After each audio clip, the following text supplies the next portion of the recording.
दोस्तों, थर में मारवी को ढूंढना उतना ही मुश्किल था जितना आज के दौर में सच्ची मोहब्बत और वफादारी को। मगर खुदा ने कामयाबी दी और मैं उस कुएं तक पहुंच गया जहां से उमरकोट का बादशाह मारवी को अगवा करके ले गया था।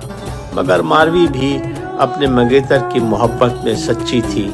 उसने दुनिया की खिलतें, इनाम, जायदाद से इनकार करके उमरकोट के बादशाह से शादी में तैयार नहीं हुई और कैद की सोबतें बर्दाश्त करती रही। ये क्लिप मैंने उमरकोट के किले में उसी कमरे में बनाया है जहाँ पे मारवी कैद थी। मारवी की मुस्तकिल मिजाजी और वफादारी को देख के उमरकोट का बादशाह भी उसको वापस उसके गांव छोड़ गया। मगर दुख की बात यह है कि उसके गांव वालों ने उसकी वफादारी पर यकीन नहीं किया, यहाँ तक कि दोनों को तपते हुए लोहे को हाथ लगा के साबित करना पड़ा। और जब उनके हाथ बगैर जले हुए वापस आ गए आग से, तब गांव वालों को यकीन आया कि मारवी अपनी मोहब्बत में, वफादारी में सच्ची है। दोस्तों, आज के दौर में ना मारवी है, न सच्ची मोहब्बत, न वफादारी। मारवी की तलाश ने बहुत थका दिया था।